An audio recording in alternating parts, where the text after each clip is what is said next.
Thank you very much. Thank you.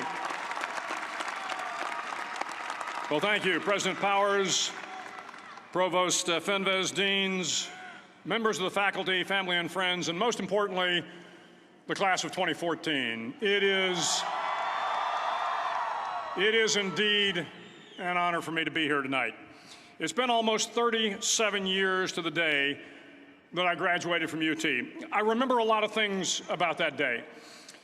I remember I had a throbbing headache from a party the night before.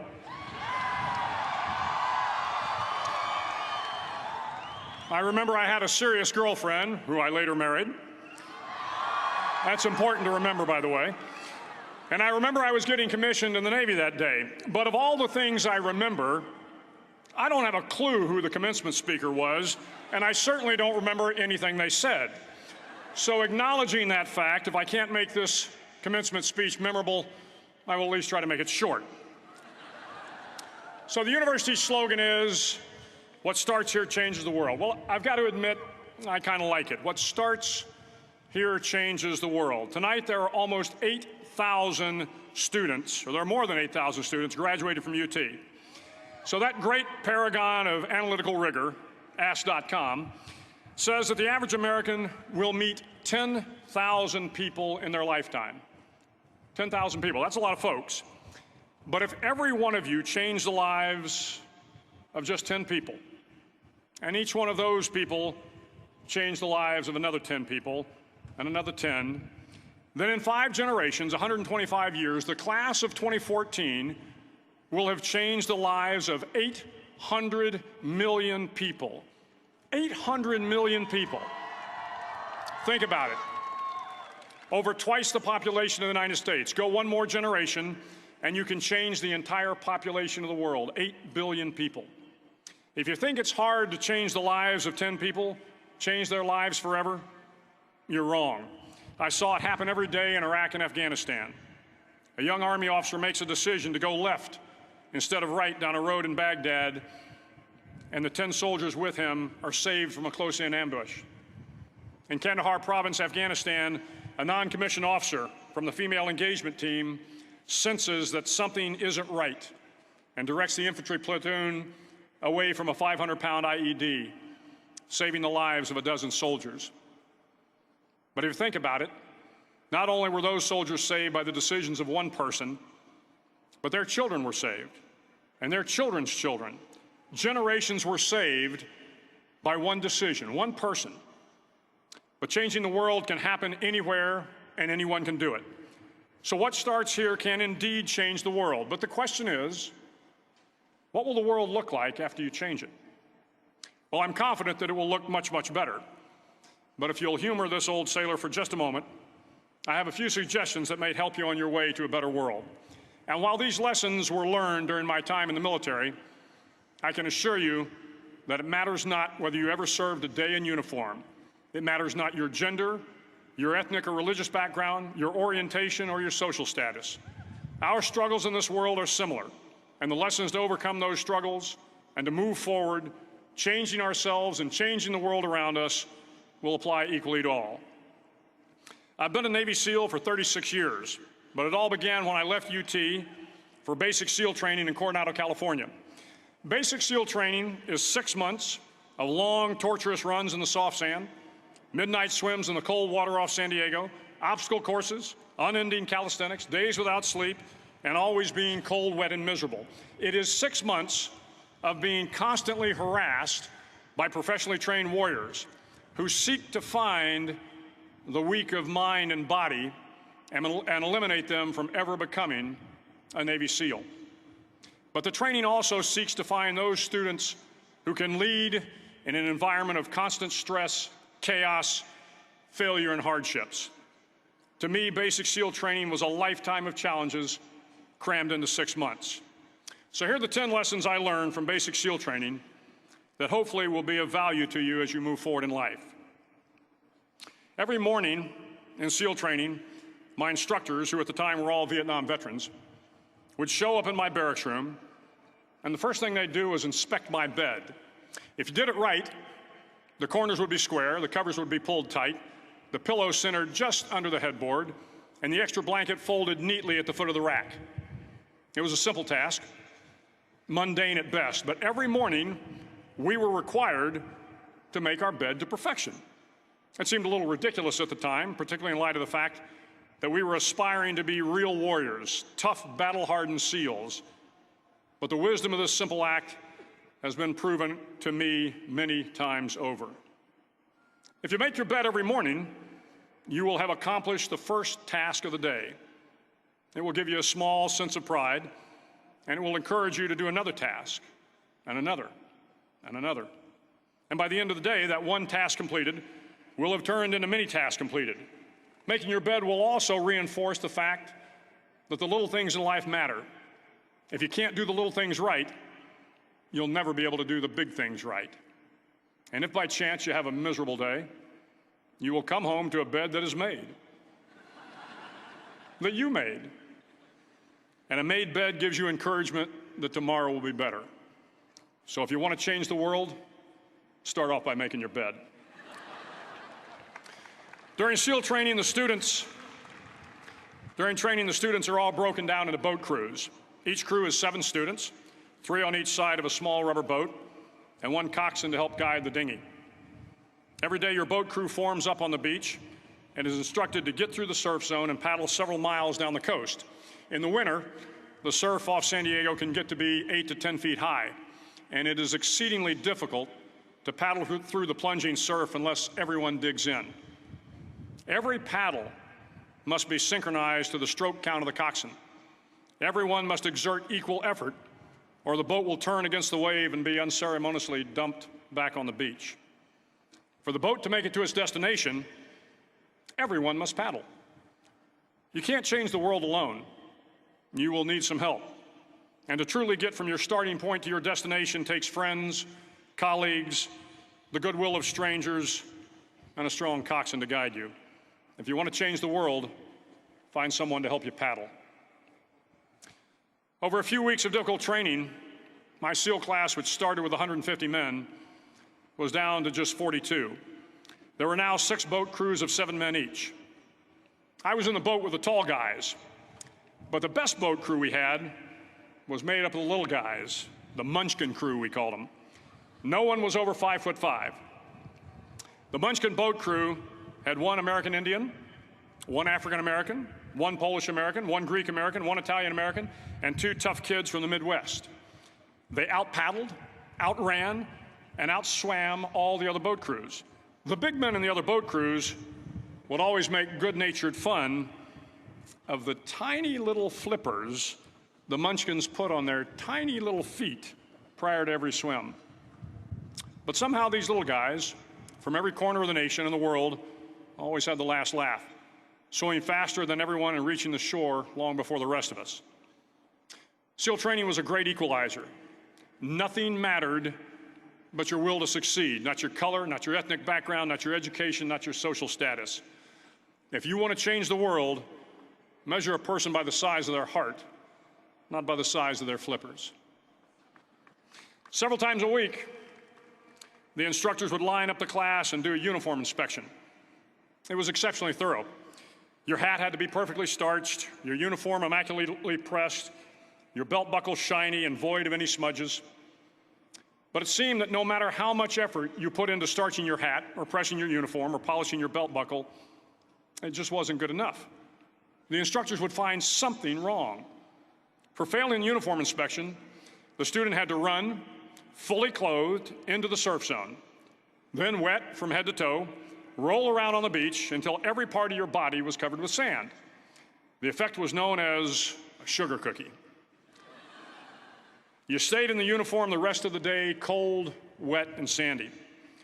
There were many a student who just couldn't accept the fact that all their efforts were in vain, that no matter how hard they tried to get the uniform right, it went unappreciated. Those students didn't make it through training. Those students didn't understand the purpose of the drill. You were never going to succeed. You were never going to have a perfect uniform. The instructors weren't going to allow it. Sometimes, no matter how well you prepare or how well you perform, you still end up as a sugar cookie. It's just the way life is sometimes. If you want to change the world, get over being a sugar cookie and keep moving forward. Every day during training, you were challenged with multiple physical events: long runs, long swims, obstacle courses, hours of calisthenics, something designed to test your mettle. Every event had standards, times you had to meet. If you failed to meet those times, those standards, your name was posted on a list, and at the end of the day, those on the list were invited to a circus. A circus was 2 hours of additional calisthenics, designed to wear you down, to break your spirit, to force you to quit. No one wanted a circus. A circus meant that for that day, you didn't measure up. A circus meant more fatigue, and more fatigue meant that the following day would be more difficult, and more circuses were likely. But at some time during SEAL training, everyone made the circus list. But an interesting thing happened to those who were constantly on the list. Over time, those students who did 2 hours of extra calisthenics got stronger and stronger. The pain of the circuses built inner strength and physical resiliency. Life is filled with circuses. You will fail. You will likely fail often. It will be painful. It will be discouraging. At times, it will test you to your very core. But if you want to change the world, don't be afraid of the circuses. At least twice a week, the trainees were required to run the obstacle course. The obstacle course contained 25 obstacles, including a 10-foot wall, a 30-foot cargo net, a barbed wire crawl, to name a few. But the most challenging obstacle was the slide for life. It had a 3-level, 30-foot tower at one end and a 1-level tower at the other. In between was a 200-foot-long rope. You had to climb the 3-tiered tower, and once at the top, you grabbed the rope, swung underneath the rope, and pulled yourself hand over hand until you got to the other end. The record for the obstacle course had stood for years when my class began in 1977.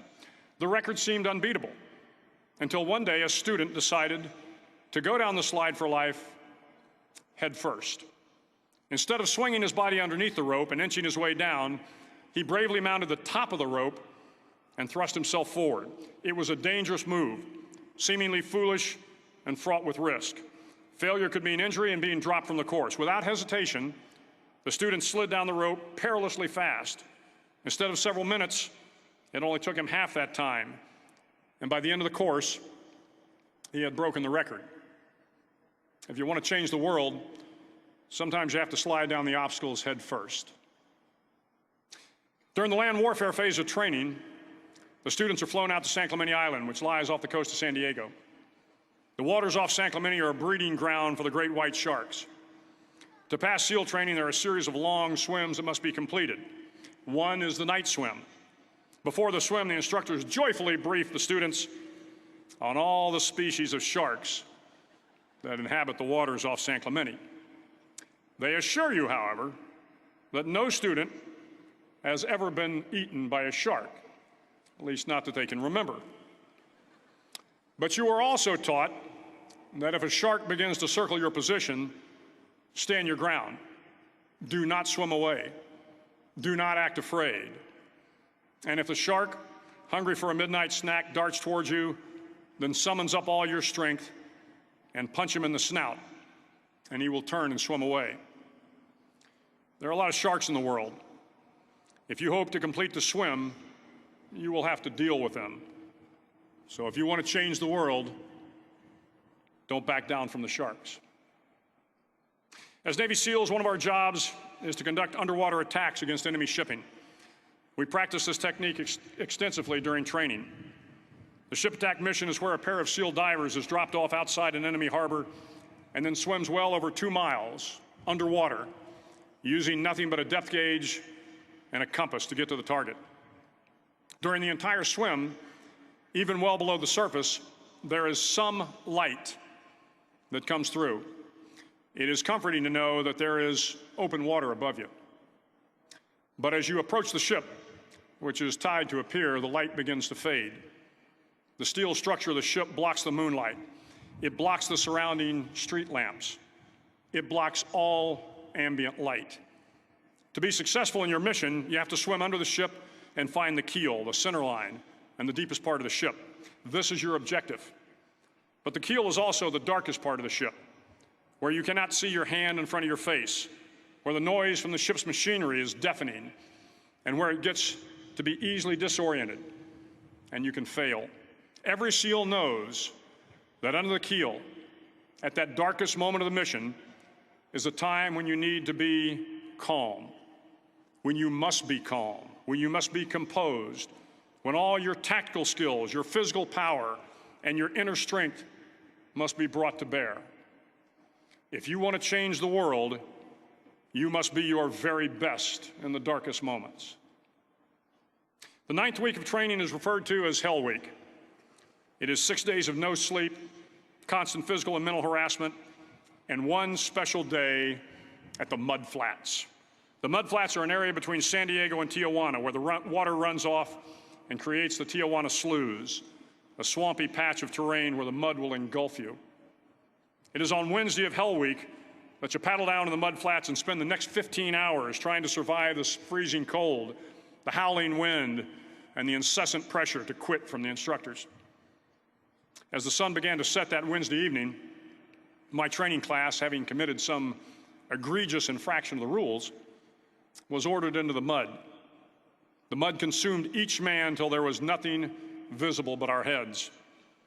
The instructors told us we could leave the mud if only 5 men would quit.